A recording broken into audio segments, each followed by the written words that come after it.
Debout les rames de la terre, debout les forçats de la faim, la raison donne dans son cratère. Cuba est un des pays qui a le plus de soucis de la solidarité entre les peuples. Il y a la solidarité entre États là, qui se manifeste par le soutien du Canada à l'opposition au blocus, par exemple, ou des choses comme ça, où les parlementaires se mettent d'accord pour soutenir Cuba, mais il y a aussi la solidarité entre les peuples. Puis ce soir, des activités sur la Moncada, il y en a un peu partout dans le monde. C'est la fête nationale de Cuba qui commémore une opération de guérilla contre une base militaire cubaine qui a échoué, mais qui a été le début de la révolution cubaine. Alors, quand vous entendez parler de la Moncada, c'est très cher aux Cubains, comme étant les premiers gestes que les guérilleros ont posés dans le but de mobiliser pour l'insurrection nationale à Cuba. Alors, c'est ça qui est l'objectif. Y a-t-il des gens qui sont là? Bonjour, bonjour. Bonjour. Non. Vous n'êtes pas en retard. Non, j'ai commencé. Je peux vous asseoir. Je peux prendre les chaises là. Si vous voulez vous asseoir là, prenez les chaises et amenez-les à votre portée. Tu nous vends, toi. Bonjour. T'es revenu? J'ai essayé de te rejoindre, tout à fait faire cette conférence-là. J'ai essayé de te rejoindre, puis j'ai pas été capable. J'ai appelé 2 fois aujourd'hui. T'as appelé chez nous? Ouais, je pense que c'est là. Il disait que travaillait. Ok, excusez. Oui. Guy, comment t'appelles ça, le Moncada? Moncada. M-O-N-C-A-D-A. La Moncada, j'expliquais que c'est le début de l'insurrection révolutionnaire par les guérilleros qui ont été défaits à l'attaque de la Moncada, mais qui est devenu un symbole de la révolution cubaine, du début de la révolution cubaine, qui est très cher aux Cubains qui en ont fait leur fête nationale. Alors j'expliquais avant que vous rentiez que Cuba a la particularité de développer la solidarité de peuple à peuple.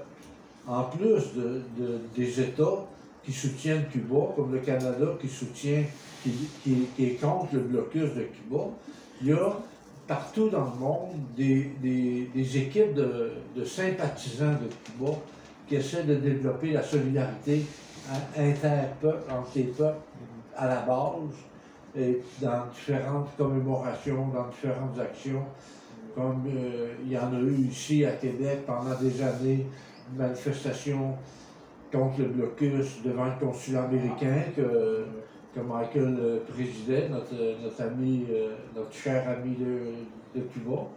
Et notre ami ici, vice-président.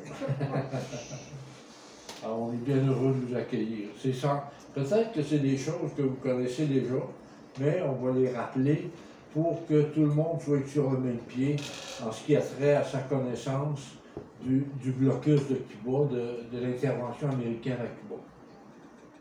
À partir d'un texte fourni par Natacha Diaz Anguillera, qui est ambassadrice extraordinaire et plénipotentielle de l'ambassade de Cuba en Ukraine et en République de Moldavie.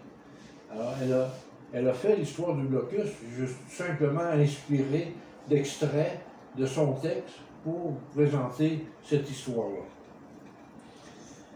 Alors, Cuba a nationalisé les biens américains entre mai 1959 et octobre 1960 dans le cadre des principes établis dans sa législation depuis, premièrement, la loi de réforme agraire du 17 mai 1959 qui a mis fin au Lantifada, et d'un autre côté, d'autres mesures telles que la loi 851 du 6 juillet 1961 qui a également établi les mécanismes d'indemnisation pour les expropriations. Alors Cuba n'a pas exproprié les compagnies américaines ou les compagnies des riches cubains sans nous offrir une indemnisation. Ça, c'est un premier malentendu qu'il y a dans la façon dont la révolution cubaine a procédé pour nationaliser les compagnies. Bonjour. Tu peux prendre ce chaise-là, si tu veux? Il n'y en a pas là. Il n'y en a plus de chaise. Bonsoir. Alors, on a introduit l'activité en disant que Cuba est un des pays qui se préoccupe le plus de solidarité de peuple à peuple. C'est ce qui fait que des activités comme celle-là qu'on organise ce soir sont organisées un peu partout dans le monde pour célébrer la fête nationale de Cuba. À l'occasion d'une défaite des guérilleros dans l'attaque de la Moncada, qui était une base militaire de Batista sur le territoire cubain, qui a été une défaite, mais qui a initié la dispersion des guérilleros sur le territoire cubain pour mobiliser la population dans le but de l'insurrection.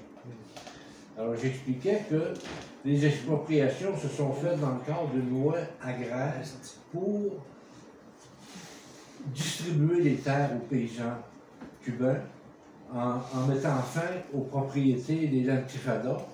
Et puis, il y a une loi aussi qui prévoyait des indemnités pour les compagnies étrangères ou les compagnies des grands bourgeois cubains qui étaient expropriés, qui se sont réfugiés aux États-Unis. Au début du mois de juin 1960, les compagnies pétrolières américaines ont annoncé qu'elles n'enverraient plus de pétrole à Cuba et ont interdit à leurs raffineries de l'île de traiter du pétrole provenant d'autres sources, bien que la loi cubaine sur les minéraux et les combustibles, en vigueur depuis le 9 mai 1938, établisse l'obligation pour ces compagnies de traiter le pétrole brut fourni par l'État. Vous voyez que ça commence par un malentendu là, entre les compagnies pétrolières américaines et les compagnies et ce que les Cubains considéraient comme le propriété.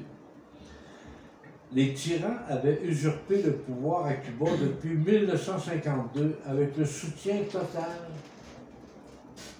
et avaient pillé les caisses de la nation, volé et détourné plus de 460 millions de dollars des réserves monétaires internationales du pays et laissé un solde de dette publique de plus de 1 milliard de dollars.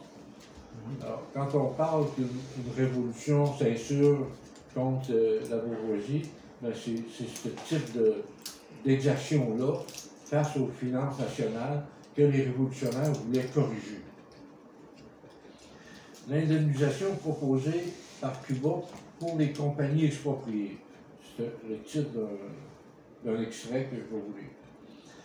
Pour l'amortissement des obligations et comme garantie de celles-ci, un fonds créé par l'État cubain qui serait alimenté annuellement par 25% des devises étrangères correspondant à l'excédent des achats de sucre effectués par les États-Unis d'Amérique au cours de chaque année civile sur 3 millions de tonnes de sucre espagnol pour la consommation interne et à un prix qui ne serait pas inférieur à 5,75 cents la livre. Alors, vous voyez que Cuba avait déjà une attitude face aux compagnies américaines de se servir de ses relations avec les États-Unis. Donc, il y avait l'intention de conserver des relations avec les États-Unis pour vendre le sucre et puis ainsi payer les indemnités aux gens qui étaient expropriés pour les nationalisations. Les États-Unis n'ont jamais accepté aucune des propositions présentées par Cuba pour indemniser les propriétaires nationalisés. Dès le départ, ils ont refusé d'appliquer la formule d'indemnisation proposée par Cuba, qui était pleinement compatible avec les pratiques internationales. Alors, c'est pas du brigandage là, que les révolutionnaires ont fait pour exproprier les compagnies cubaines. Ils ont établi tout de suite les principes de base sur lesquels ils voulaient fonder la façon dont ils allaient rémunérer les expropriés, mais les États-Unis ont refusé ça. Ça montre une partie de la mauvaise foi des États-Unis quand on dit que les Cubains étaient de bonne foi et voulaient indemniser les expropriés.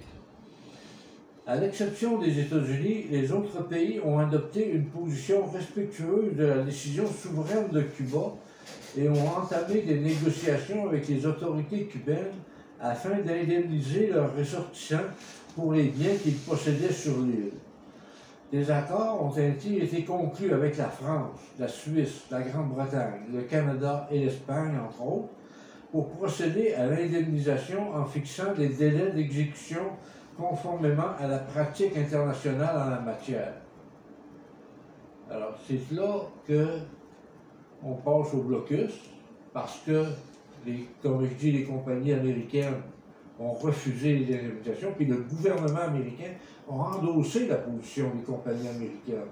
Alors, que ce soit dans les relations avec les compagnies elles-mêmes ou les relations d'État à État, ça s'est fracturé tout de suite, là, ça s'est détérioré au départ parce que les Américains n'acceptaient pas que Batista, le représentant sur l'île, soit renversé par une insurrection populaire. C'est l'essence du blocus vient de là.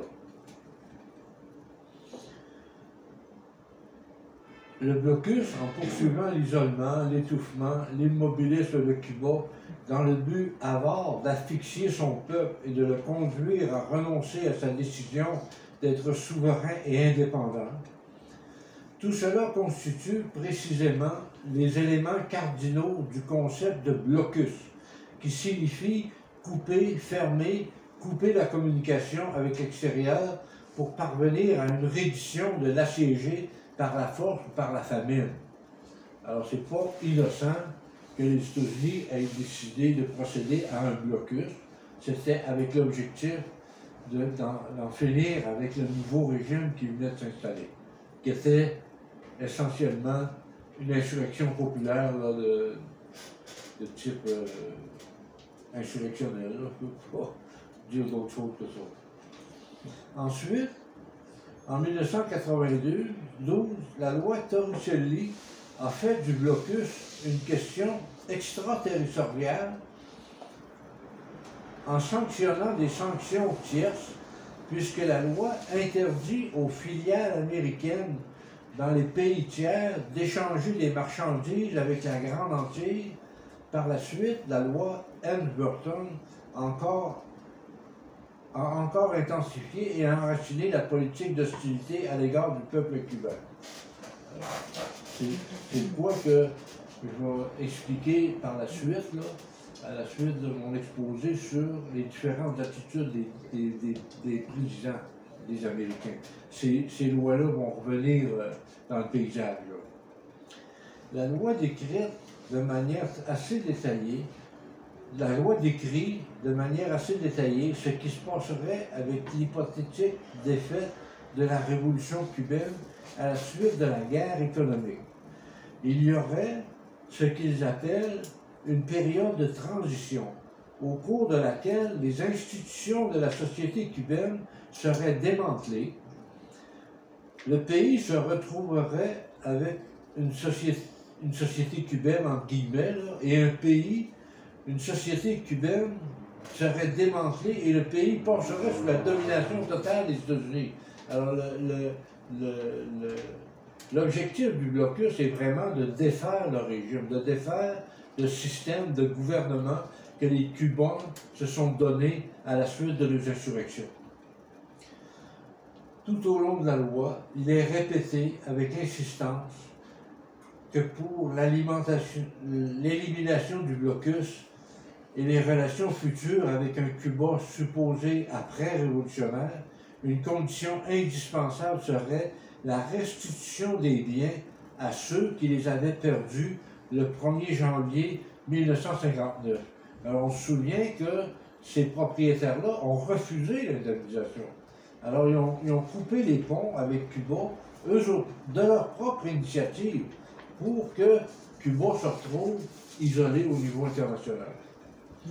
Cette loi contient toute une stratégie visant à étrangler l'économie cubaine et à promouvoir des actions de déstabilisation pour atteindre l'objectif de liquider le processus révolutionnaire cubain. Le but était de profiter du contexte pour mettre en œuvre cette politique qui est très évident lorsqu'on en examine les conclusions. Il y a eu, vous êtes au courant, l'accalmie de Barack Obama. Maintenant, il y a un après à Barack Obama. L'administration Donald Trump a abandonné ce qui semblait être une politique cohérente de rapprochement avec Cuba, sans tenir compte de l'opinion publique américaine et celle des cubano-américains eux-mêmes, qui ont intérêt à ce que Cuba reste ouvert aux voyages et aux visites de leur famille. Largement favorable aux liens avec Cuba, l'administration Trump a pris 243 mesures qui vont à l'encontre de l'intention de construire une relation basée sur le respect de l'égalité et de la souveraineté des États. C'est toujours la souveraineté de Cuba qui est attaquée par un État puissant qui veut s'imposer. Cette administration, pour ne citer que quelques exemples, a choisi de restreindre les autorisations de voyage de citoyens américains à Cuba. Elle a supprimé les opérations de compagnies de croisière vers les ports cubains. Elle a intensifié les persécutions et les sanctions contre les institutions bancaires. Elle a harcelé les compagnies d'assurance et de navigation afin de limiter l'entrée de carburant à Cuba. Elle a contraint les entreprises de tiers pays à cesser les contrats de location avec les compagnies aériennes Cubana d'Aviation. Elle a interdit tous les vols depuis les États-Unis vers la destination de Cuba, à l'exception de la Havane. Alors vous voyez comment le blocus prend une allure de perversion, là, vraiment de sabotage de l'économie complète. De même, elle a approuvé le refus de toute réexportation vers Cuba d'articles étrangers contenant plus de 10% de composantes américaines. Elle empêche l'importation et l'exportation de médicaments de première ligne de Cuba vers les États-Unis et vice-versa. Elle encourage les pressions, les campagnes de diffamation sur les services médicaux que Cuba offre à l'étranger. Et elle promeut les actions de justice devant les tribunaux américains contre les entités qui trafiquaient, entre guillemets, les biens nationalisés à Cuba dans les années 60. Cette disposition porte atteinte à la liberté de commerce et renforce le caractère extraterritorial des sanctions contre Cuba, tout en nuisant aux relations économiques et commerciales de l'île avec la communauté internationale. C'est pour ça qu'on parle maintenant d'un blocus renforcé. C'est plus simplement un blocus économique comme des pays hostiles l'un envers l'autre en connaissent. C'est un blocus qui a pris une ampleur inconsidérée et qui menace toute la vie même des Cubains dans le quotidien. Les formes ont été adaptées aux circonstances de chaque moment, mais elles maintiennent une continuité en termes de renversement de la révolution cubaine et de son remplacement par un régime promu par les États-Unis. C'est dans ça que le blocus est un instrument de subversion. C'est pas juste un instrument pour étouffer l'économie cubaine puis la faire rendre gorge, mais c'est un instrument de subversion qui appelle les Cubains, en conséquence du blocus, à se révolter contre leurs propres dirigeants, qui sont à l'origine de la révolution. L'existence de la révolution cubaine nuit aux intérêts hégémoniques du capitalisme dans le monde, et en particulier à l'hégémonie exercée par l'Empire américain. Cependant, cela ne donne pas le droit à l'ingérence, à l'agression qui affecte tout un peuple dans un acte génocidaire, à la destruction d'un modèle, d'un système qui a l'approbation de la grande majorité du peuple cubain, comme le prouve entre autres la participation populaire aux processus électoraux, les discussions de masse sur les documents qui définissent les orientations politiques et très clairement, avec insistance, la discussion collective et l'approbation de l'actuelle Constitution lors d'un référendum populaire. Alors, vous voyez que ça a comme objectif d'interférer dans la vie politique de Cuba. C'est pas juste une intervention extérieure accidentelle là, qui ferait que les États-Unis manifesteraient des oppositions à un régime, mais ça a comme objectif de renverser le régime lui-même. En avril et en décembre 2020, le blocus a causé à Cuba une perte de l'ordre de 3 586 et 900 000 millions de dollars, ce qui, ajouté aux dommages de la période précédente, représente un total de 9 157 millions de dollars d'avril 1919 à décembre 2020. Imaginez-vous tout ce que Cuba pourrait faire dans l'état actuel de son développement avec ces sommes-là. Ça représente tout ce qui a été subtilisé à Cuba par les mesures de rétorsion que le gouvernement a imposées à ce pays-là. Au prix courant, les dommages accumulés en près de 6 décennies d'application de cette politique s'élèveraient à 147 853 millions de dollars. 147 000 millions. Ça commence à être des sommes énormes. En tenant compte de la dépréciation du dollar par rapport à la valeur de l'or sur le marché international, le blocus a causé des dommages quantifiables de plus de 1 377 milliards de dollars en monnaie internationale.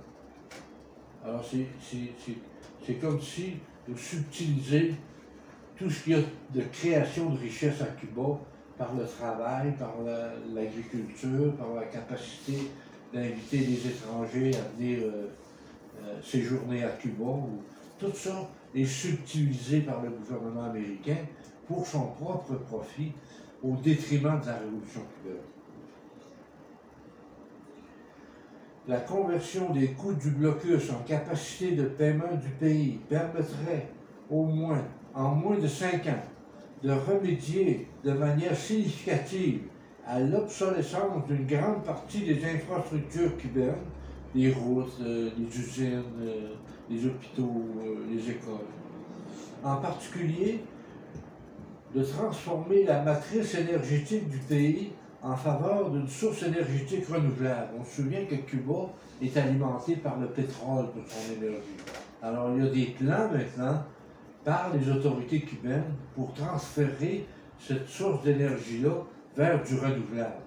Alors vous imaginez que les ressources qui ont été subtilisées à Cuba permettraient ce transfert-là de façon harmonieuse et avec le plus grand bénéfice de Cuba.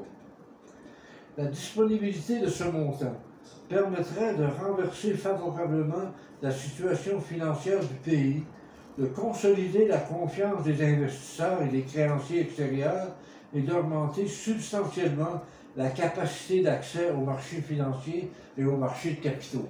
C'est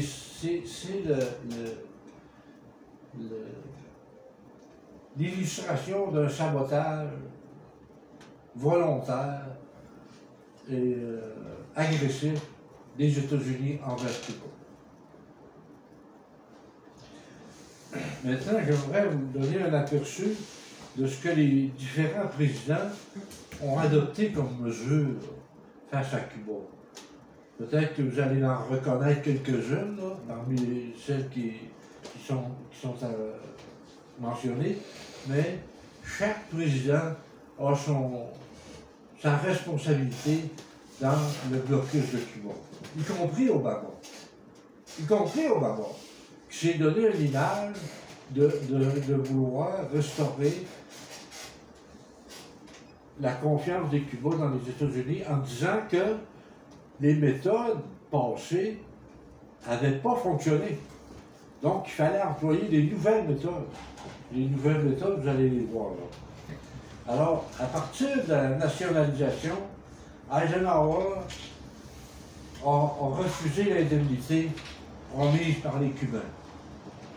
Kennedy, à cause des relations avec l'URSS, a adopté une politique obscure, hostile, à cause du soutien au mouvement révolutionnaire dans le monde. Vous voyez la géopolitique s'installer, là. Cuba, qui est sympathique à la plupart des révolutions dans le tiers-monde, voit les États-Unis interférer dans ses affaires intérieures pour contrecarrer cette solidarité-là. Il y a eu la baie des cochons là, avec le début de Kennedy. Là. Oui. Il y a eu la baie des cochons, oui. ça c'était des exilés cubains Oui. qui ont été s'entraîner, je pense qu'ils étaient 1500, 2000 à peu près, ils ont été s'entraînés aux États-Unis par la CIA. Ils sont revenus, et ils ont voulu combattre, Ils ont voulu créer une insurrection qui a c'est pas ça, marché. puis ils ont manqué l'unité totale. Il y a un musée, je me souviens d'avoir visité Cuba, il y a un musée qui relate La baie des cochons. la bataille de la baie des cochons avec toutes les implications des chars, des canons, Ah ouais, des troupes cubaines qui ont riposté à ce débarquement-là. ok. Les Cubains sont très fiers de leur histoire. Hein. Ils sont très au courant de toutes les malversations américaines. Et puis, c'est ça qui en fait un peuple résistant, moi je dis. C'est un peuple de résistant parce que chacune des étapes de la Révolution est enseignée aux Cubains, à l'école, dans les musées, par les anciens guerrieros, eux autres mêmes, qui font des conférences, qui font des interventions dans le peuple. De 89 à 91, la recrudescence des sanctions, même si la menace soviétique est tombée. Alors, il y a un prétexte de l'alliance avec l'Union soviétique pour imposer des sanctions. Puis quand l'Union soviétique tombe, on impose des nouvelles sanctions. Cuba vient de perdre 85% de son commerce extérieur. Le PIB de Cuba a chuté de 30 points et la diète calorique des Cubains est divisée par 2 à cause du blocage du commerce avec l'Union soviétique. Une partie du sucre qui était produit à Cuba était exporté à l'Union soviétique à des prix internationaux qui permettaient à Cuba d'avoir accès à des fonds. Et puis l'objectif du blocus était de contrecarrer ça, premièrement à cause des relations avec l'Union soviétique, puis même quand l'Union soviétique tombe, le blocus n'est pas levé. Alors vous voyez encore une fois la mauvaise foi des Américains dans le processus.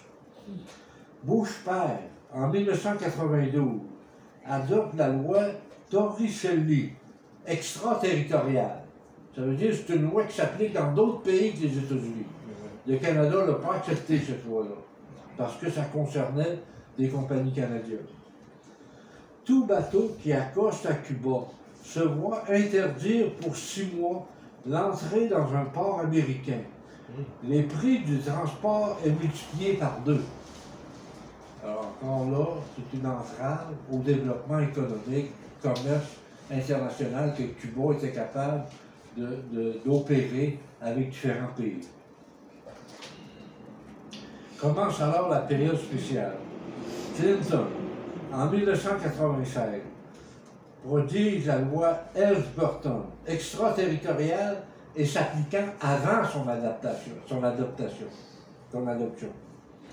Sanctionne les compagnies étrangères qui investissent dans les compagnies expropriées dans les années 60. C'est encore la vieille rengaine là, de l'exercice de la souveraineté de Cuba sur ses ressources naturelles, sur ses industries qui est ramenée. Bush, en 2000, crée la commission d'assistance à un Cuba libre qui limite les voyages de la communauté cubaine sur l'île de septembre 2004 à mai 2009 et limite les transferts d'argent aux membres de la famille qui ne sont pas membres du Parti communiste et qui ne travaillent pas pour le ministère de l'Intérieur. Cette source de revenus-là que les Cubains même les... En tout cas, peut-être tu me corrigeras, Michael, mais même, je pense, les anticastristes envoyaient de l'argent à Cuba. Il y avait une sympathie des exilés cubains pour leur propre pays, où ils rendaient visite, et puis ils soutenaient leur famille. C'était la deuxième source de revenus du pays. Bush, encore en 2006, adopte une mesure de recrudescence des mesures de rétorsion en interdisant l'importation de produits contenant du sucre ou du nickel cubain. Puis ça s'applique à des compagnies extérieures. Ça veut dire que Volkswagen ne peut pas exporter des automobiles à Cuba s'il y a du nickel cubain dans la voiture. C'est ça l'extraterritorialité qui a heurté le Canada. Obama, lui-même, qui s'est présenté comme voulant ouvrir la diplomatie américaine à Cuba, sanctionne des compagnies qui font des affaires avec Cuba. Par exemple, Paribas, qui est une banque française, a été sanctionnée pour 4 milliards de dollars pour avoir fait des transactions avec Cuba. Alors, vous voyez un peu le double jeu d'Obama, là. Et Obama 2, c'est-à-dire l'autre mandat. Je ne sais pas si c'est un mandat ou si c'est simplement la continuation de ses politiques, mais il change de tactique. Il y a un rapprochement, mais sans revirement stratégique qui implique l'abolition des sanctions qui lui sont permises sans l'accord du Congrès. Alors, Obama était président, il avait le droit d'abolir des sanctions sans que le Congrès donne son accord. C'est ce qu'on appelle Il ne l'a pas fait. Oui, ce qu'on Michael. appelait les prérogatives. Prérogative présidentielle. Voilà. Il avait la possibilité Oui. d'en utiliser qu'il n'a pas utilisé. Alors, vous voyez un peu le... Oui, puis comme tu disais, c'est que Obama, c'est certain qu'il y a eu une espèce, en guillemets, d'ouverture, mais on a toujours dit que le but stratégique, comme tu dis, c'était de continuer, c'était de changer le fusil d'épaule. Hein? On voulait renverser la révolution cubaine, mais lui prétendait que ça n'avait pas réussi avec ses prédécesseurs. Oui, c'est ça. Alors là, Lui, il avait une nouvelle méthode. on change le fusil d'épaule, on rentre tranquillement, puis voilà. Trump, en 2017, revirement en faveur des politiques des sanctions en imposant 242 nouvelles sanctions, en exhortant les pays à rompre les accords médicaux avec Cuba. Une des capacités de la diplomatie cubaine de s'imposer dans le monde et de développer la solidarité, c'est d'envoyer des médecins soigner les populations pauvres de pays qui en ont besoin. Mais Trump veut court-circuiter ça. En s'attaquant il s'attaque aux accords médicaux avec Cuba, il s'attaque aussi au tourisme en limitant la possibilité des voyages accordés par Obama et en limitant les montants de transfert de 300 $ par trimestre. Alors, il continue la politique d'assoiffer Cuba en revenus qui viennent de l'extérieur. Il a adopté plus de 50 mesures durant la crise de COVID, dont le refus d'exporter des respirateurs. Pendant la crise de COVID, Cuba voulait avoir accès à des respirateurs américains. Trump l'a interdit. Alors c'est une mesure machiavélique d'un peuple qui a des difficultés, qui se voit en plus ajouter des mesures de restriction pour les exportations de respirateurs. Biden ne change rien aux sanctions imposées par Trump. Alors, je termine là-dessus. Cela démontre l'incapacité des États-Unis de reconnaître un Cuba souverain et indépendant. Alors, vous voyez que l'indépendance des pays n'intéresse pas les États-Unis, et puis quand ils ont une chance de les contrecarrer, ils vont au maximum des sanctions qu'ils sont capables d'imposer pour des pays qui le déplaisent ou qui n'ont pas des régimes conformes à ce que l'impérialisme américain attend de pays ou d'anciennes colonies ou de pays soumis à ses impératifs. Voilà. Merci beaucoup de votre attention. J'espère que je n'ai pas été trop répétitif pour les gens qui connaissent déjà la situation de Cuba et que ça vous en a appris un peu sur la perversité de ce blocus-là. Je laisse mon camarade Sébastien continuer la conférence sur les... Qui est-il, Sébastien Paquette, je suis membre depuis bientôt 10 mois, mettons, hein, ça s'approche, ça s'en vient. Quasiment un an. Quasiment, on va bientôt fêter. OK, membre de... Membre de la SLN. l'Action socialiste de libération nationale. C'est le Parti communiste du Québec qui a changé de nom à cause d'une poursuite là, des Canadiens contre l'utilisation du nom Parti communiste du Québec, qui leur est réservé selon le directeur des élections. Donc, toujours sur le sujet de Cuba, là, on a eu une super bonne présentation strictement sur l'embargo et sur quelques autres détails. Moi, je me demande, si on est pour parler de Cuba, il faut qu'on comprenne c'est quoi Cuba. Il faut qu'on comprenne qu'est-ce qui se passe à Cuba, c'est quoi leur condition matérielle, parce qu'on ne peut pas avoir une analyse simplement avec les activités des pays extraterritoriaux qui sont à l'extérieur de Cuba. On ne peut pas voir Cuba au travers des punitions américaines, c'est ce que je veux dire. Donc, justement, mon analyse va se transporter directement sur le discours du président Miguel Díaz-Canel qui a été publié dans l'International le 17 mai 2024. Et c'est une analyse, je dirais même, je vous partage finalement, je vous résume cet article en vous nommant les points principaux que Cuba doit affronter en ce moment comme obstacle principal, mais aussi de comprendre que Cuba n'est pas un échec constant, n'est pas une faillite continuelle. Cuba est capable de combattre ces obstacles-là, justement, et c'est ce que le président Miguel nous explique. Pour commencer à bord, pour comprendre pourquoi est-ce qu'il faudrait écouter sa parole, un président comme un autre, c'est critiquable, c'est l'autorité, qu'est-ce que ça vaut? D'abord, Miguel Díaz-Canel est né le 20 avril 1960, pendant le Cuba socialiste. Il est né d'une mère institutrice et d'un père mécanicien. Il va ensuite il va aller chercher un diplôme en ingénierie. Ça, c'est un mot-là. Ingénierie électronique en 1985. Il va rejoindre pour une carrière professionnelle l'armée cubaine. Il va être ensuite mobilisé pendant la révolution sandiniste au Nicaragua en 87 à 89. Ce qu'a fait Miguel dans sa carrière, c'est une carrière comme une autre, une carrière de combattant qui est solidaire avec le reste du monde. J'ai une carrière comme une autre parce que Cuba, c'est une carrière comme une autre. Ici, c'est tout de même impressionnant parce qu'on est loin de cette idée. Et va ensuite monter dans la branche provinciale de sa région à Cuba, les rangs, pour devenir ensuite être élu au comité central comme secrétaire général de l'État cubain.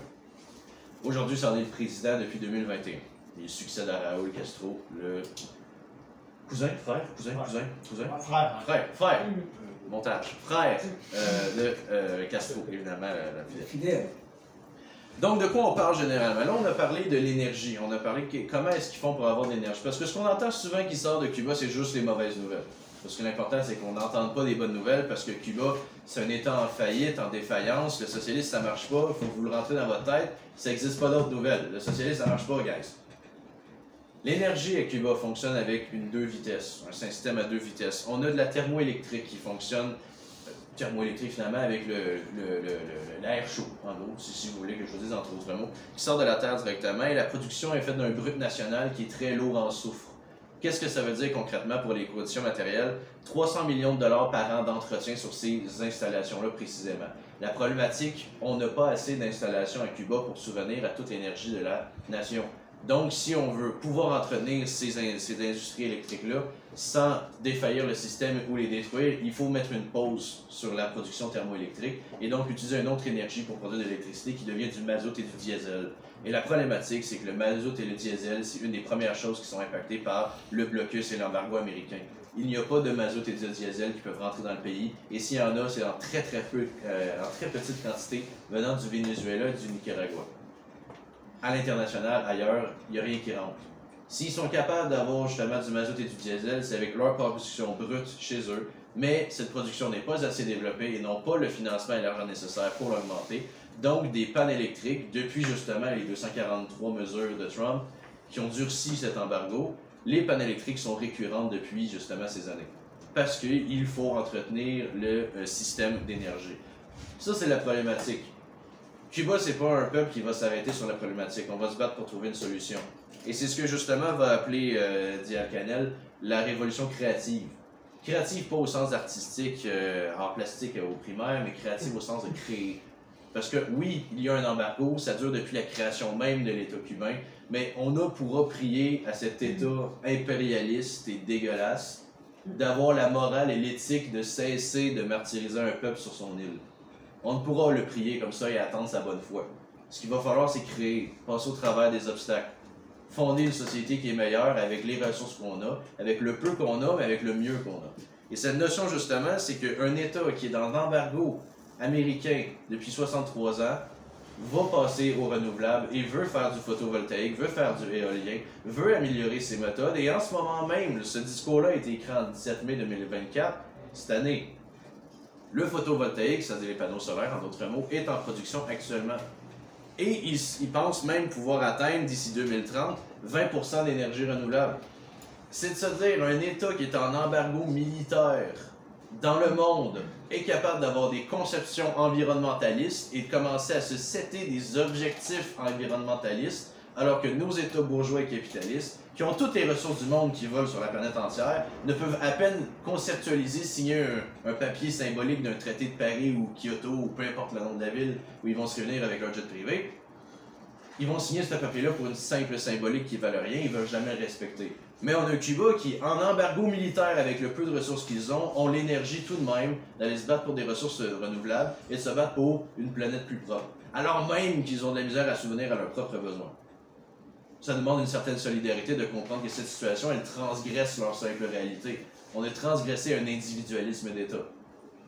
Je continue. Ça, c'était au niveau des énergies. Au niveau de la santé. Les États-Unis ont comme carrière principale de se promener partout sur la planète et de distribuer des bombes à bon prix. On donne des bombes à tous les États, on bombarde des populations, des minorités. On se promène sur la planète. L'impérialisme américain, c'est la destruction, le chaos et le meurtre.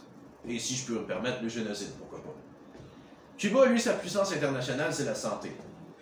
Cuba, lui, justement, la COVID-19, on avait vu avec Trump, 50 mesures spécifiques pendant la COVID, parce que pourquoi avoir un embargo militaire sur un État quand, pendant qu'il y a une pandémie mondiale, utiliser la pandémie comme arme bactériologique et dire, vous savez quoi, on va pas vous aider, vous allez mourir sur votre île si vous n'êtes pas capable de vous sauver vous-même. Mais ce qu'a fait Cuba, c'est se sauver lui-même, justement.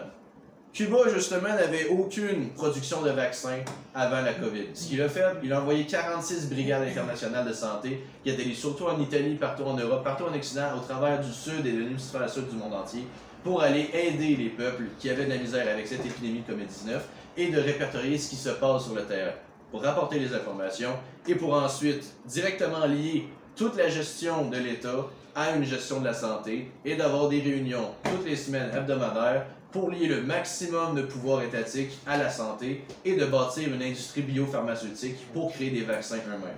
Cuba a créé 5 vaccins, 3 ont été vérifiés et fonctionnels et ont été testés ailleurs et à Cuba, et il y en a 2 qui sont encore aujourd'hui en vérification pour être certains. Et on parle encore du 17 mai, je ne sais pas si c'est fini entre-temps, je suis désolé. Mais justement, ces 3 vaccins-là, il a fallu une dose. Une dose, et quand la source Omicron est sortie, on la connaît tous, la source Omicron, là, ça nous a pris par surprise, qu'est-ce qui se passait, est-ce qu'on confine, tout le monde capote. Ben eux, ils ont eu le tiers, justement, de cet afflux d'épidémie, ils ont eu le tiers des cas. Parce que leur vaccin a bien fonctionné, ils ont besoin d'une seule dose. Parce que ça a été produit par des spécialistes qui ne se battaient pas comme l'industrie qu'on appellerait bien Big Pharma ou l'industrie pharmacologique internationale, n'avaient pas pour but de vendre un vaccin pour le faire du profit sur le dos des gens qui ont besoin de se soigner. Parce que l'esprit cubain n'est pas à profiter d'une population, mais de la sauver. L'État en lui-même n'existe que parce que la population le veut ainsi. On a on a sauvé cette révolution en gardant comme principe ce socialisme de base qui est la population, c'est l'État, car l'État ne peut être que la population. En santé, justement, là, c'était plus de 1000 recherches scientifiques avec une centaine de milliers même, de milliers de scientifiques cubains qui se sont alliés à cette cause justement pour créer de quoi qu'elle allait résister. Et justement, c'est beau à voir parce que la COVID, c'est drôle à dire, la COVID qui est un grand obstacle, ils l'ont traversé avec leur propre vaccin, ils sont même devenus une certaine puissance de production de vaccins. Il y a très peu de pays dans le monde qui peuvent faire leur propre vaccin. Diane Canel disait qu'il y en avait 10 dans le monde qui étaient capables de faire leur propre vaccin chez eux. Et là, on parle de chez eux, là, mais souvent, quand on parle de Pfizer, AstraZeneca, tout ça, c'est pas des chez eux, ça, c'est des compagnies. Ça, ils font bien ce qu'ils veulent avec le prix de leur vaccin et de leur production. Cuba a produit des vaccins et produit encore des vaccins aujourd'hui. Ils sont en train de travailler avec des institutions pharmacologiques américaines pour pouvoir produire un vaccin contre le cancer du poumon. On en est là en ce moment. On parle d'un État en 2019 qui n'avait aucune capacité pharmacologique de créer des vaccins, qui aujourd'hui est en train de créer des innovations pharmacologiques. Donc à la question, le socialisme, ça ne marche pas, je peux vous assurer que la puissance internationale de Cuba est à la santé, à ses capacités de recherche scientifique, à ses technologies, justement. J'en continue. Je précise aussi, ils ont produit 40 millions de doses de vaccins alors que la population est de 11,27 millions.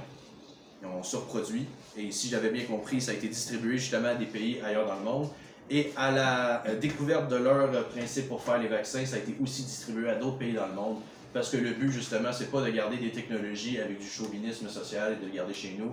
Parce que si on découvre quelque chose, ben, les autres pays exploités du monde doivent connaître ces informations-là et doivent pouvoir en profiter adéquatement pour sauver leur propre population. C'est ce qui close le segment santé. Le segment nourriture.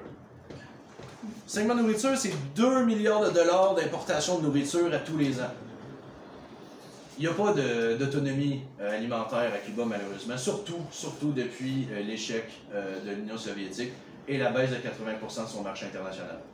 C'est pas la solution à ça. Parce qu'il y a toujours un problème et il y aura toujours une solution. Ça sert à quoi de parler juste des problèmes? Il nous faut des solutions. La solution, justement, c'est de pousser justement cette agriculture, non pas au niveau national, mais au niveau local.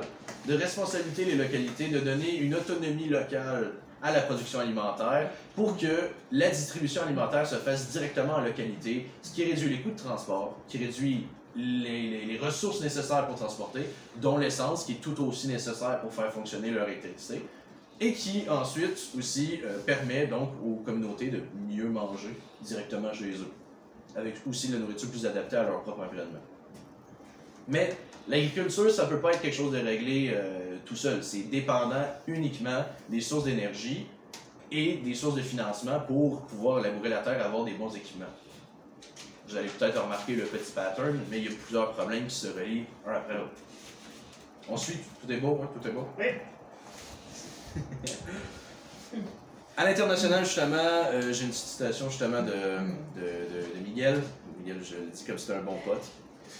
Il dit que toute cette situation de l'embargo démontre l'arrogance de l'Empire et plus grave encore le mépris de ce que pense le reste du monde. C'est un mépris pour nos peuples lorsque le monde entier considère qu'il est honteux qu'un petit pays soit soumis à un blocus criminel et génocidaire. Parce que oui, 44 dirigeants d'État ont essayé de faire pression contre les États-Unis, en plus d'une grande majorité de l'ONU qui votait contre ce blocus. La planète a parlé, cette fameuse planète qu'on défend la démocratie et la liberté. Ben, la démocratie, elle a parlé, elle a dit ce blocus est génocidaire, il est meurtrier, il est illégal, il n'a pas de sens, il correspond à aucune des morales humanitaires de la planète. Que tu penses, que tu veux de cet État, qui, on est en train de prouver, on est loin de ce que pourraient considérer les méchants castristes de l'époque. Je ne suis pas de cet avis, mais les États-Unis, il faut croire qu'ils rêvent encore dans leur fabulation des années 50. Le monde entier a précisé sa vision, c'est illégal, arrête. Mais on ne peut dire à la couronne de l'Empire ce qu'elle doit penser. C'est elle qui siège sur le trône, c'est elle qui dicte ce qu'on doit faire. C'est cette vision justement qu'on essaie de combattre. On a entendu parler aussi dans nos médias occidentaux, en autre section, manifestations. On a entendu dans nos réseaux dernièrement, surtout en février, ce que j'avais compris, qu'il y avait eu des manifestations anti-État, anti-révolution. Et ça avait dit, le peuple cubain se lève contre l'État cubain, il va dans les rues et il demande la fin du socialisme et le retour de la liberté et de la démocratie. Démocratie qui est déjà là et liberté que les Cubains sont super contents d'avoir en ce moment. Ces manifestations-là, ils ont eu lieu, mais c'est pas cette demande-là qu'il y avait. Les manifestations, ils ont eu lieu en réaction aux pannes électriques qui étaient récurrentes et qui se sont répétées surtout en janvier-février.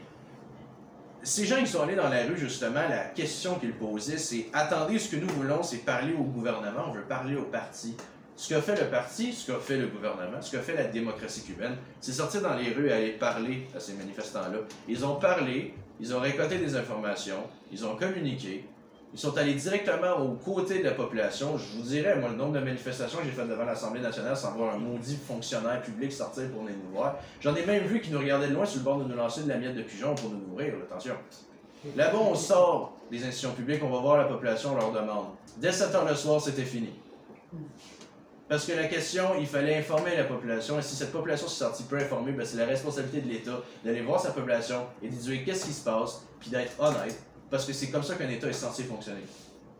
Ici, on parle certaines répressions, parce qu'on a des belles institutions bien libérales comme le fameux Amnesty International ou bien d'autres comme Freedom Burger Institute, qui adorent justement ce genre de critique, la répression cubaine. Si tu fais du vandalisme, tu vas te faire judiciariser, tu vas te faire arrêter, tu vas peut-être te faire poursuivre au petit casier judiciaire. Évidemment qu'il y a eu des arrestations, il y a des gens qui brisaient des affaires. Mais ces gens-là sont payés par qui pour briser des affaires? On en avait parlé, la mafia cubano-américaine, les exilés en Floride, ils envoient des fois de l'argent pour les familles, mais il y a d'autres organisations plus politiques qui sont un petit peu aidées par le département d'État américain pour envoyer un peu d'argent pour qu'il y ait du grabuge, justement, pour montrer qu'il faut que le peuple se réveille, qu'ils veulent que ce soit des compagnies privées qui exploitent le terrain, pas l'État et la population. Parce qu'il n'y a rien de mieux que l'exploitation, tout le monde. Il n'y a rien de mieux que l'exploitation, c'est l'Empire qui le dit. Donc, au niveau de ces manifestations-là, justement, c'est de comprendre que cette fabuleuse répression, elle n'existe point. Que c'est une consultation publique constante, et justement, je vais en parler avec l'avènement des technologies. Parce que cette consultation publique-là, elle est en train de s'améliorer, et c'est beaucoup amélioré grâce justement à la numérisation de l'État. Numérisation de l'État. Je vous ai eu. Petite citation justement de Miguel Díaz-Canel. Un pays pauvre comme le nôtre, avec peu de ressources naturelles, mais beaucoup de talent, sait que les réponses à nos problèmes doivent être trouvées par la recherche scientifique, et tout cela doit se traduire par l'innovation. Comme je t'ai introduit tantôt, on peut être pauvre, on peut avoir peu de ressources, mais si on s'assoit là-dessus et on se dit « oh, on a fait ce qu'on pouvait », jamais on va subvenir en tant que peuple. Et c'est ce que Cuba a compris dès le jour 1. Il doit innover, il doit réparer, il doit construire, il doit améliorer, il doit créer, révolution créative. Et justement, transformation numérique de la société, c'est ce qui est en train de s'enchaîner en ce moment. On veut créer une plateforme du citoyen, une plateforme unique où si un citoyen, une citoyenne a besoin de quoi que ce soit, il s'en va à un endroit sur le site web et il trouve tous ses services au même endroit. Il y a un autre service qui est très intéressant. Quand des projets de loi sont sanctionnés par la Chambre d'Assemblée, ces projets de loi sont publiés sur le site Internet du citoyen et les citoyens peuvent aller apporter des modifications, des propositions ou, comment il avait dit ça, c'est des... il est plus bas. Un autre mot que j'ai oublié, mais en gros, proposer des changements. Et justement, c'est retenu par consultation, ces changements-là. Ce que tu cherches, c'est peut-être référendum d'initiative populaire ou un référendum? Oui, mais c'est même dans une base un petit peu plus passive qu'active. Il y a eu un référendum en 2022 avec un super grand taux de participation sur les réformes sur les droits de la famille, sur les réformes des droits des minorités sexuelles et des minorités de genre. Et ça a été un taux de participation qui était à 77% et 71% du monde ont voté oui pour la nouvelle constitution. Concrètement, au sens démocratique, l'État cubain a un peuple qui a voté pour sa constitution. Il est de ce qu'il y a plus démocratique sur la planète en ce moment. Nous, est-ce qu'au Canada, on a voté pour notre constitution? Moi, personnellement, non. Je ne sais pas pour vous. Là. Si oui, vous me passerez l'adresse, mais moi, je n'ai pas voté pour cette constitution-là. Il n'y a personne qui a voté pour cette constitution-là. On a essayé 2 fois de peut-être commencer à se dire on pourrait peut-être voter pour la nôtre, puis on sait c'est qui a magouillé en arrière. Mais là, je m'éloigne du sujet. Le point que je voulais amener, c'est que cette numérisation de l'État a amené une meilleure consultation populaire, une consultation populaire plus efficace et un service aux citoyens qui est plus efficace tout autant. J'ajoute aussi que, pour certains, ils pourraient dire « Ah, à Cuba, il n'y a personne qui a accès à Internet, peu importe ça sert à quoi. » On a 7,7 millions de personnes connectées à la téléphonie mobile et 8 millions de personnes qui ont accès à Internet sur les 11,27 millions. J'ai pas les stats ici, mais on ne doit pas être loin. Perso, mes grands-parents ont encore des VHS. Ils viennent de découvrir le email. Fait que, on comprend que cette situation n'est pas très différente de ce qu'on a chez nous ici.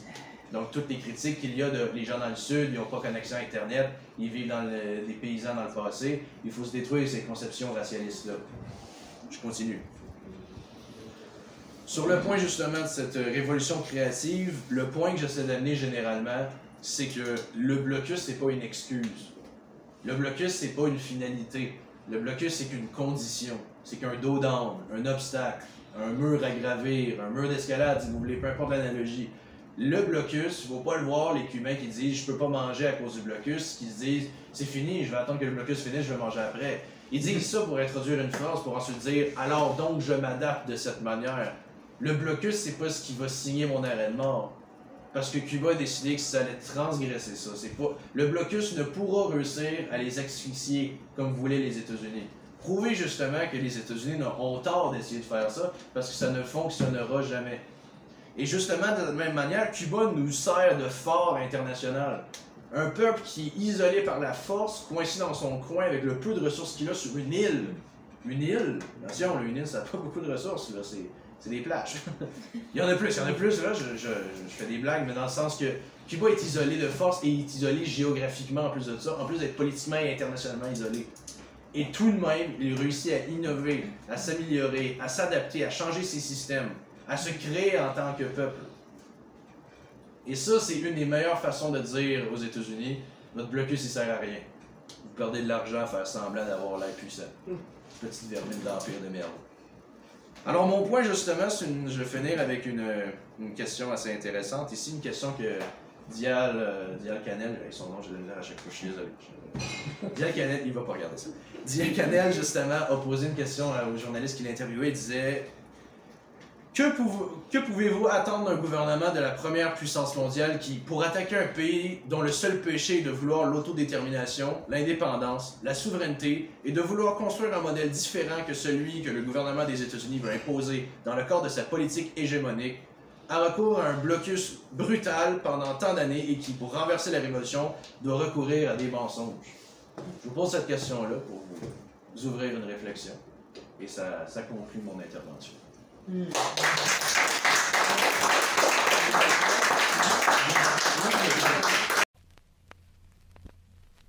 Debout les damnés de la terre, debout les forçats de la faim. La raison donne dans son cratère, c'est l'éruption de la fin du passé.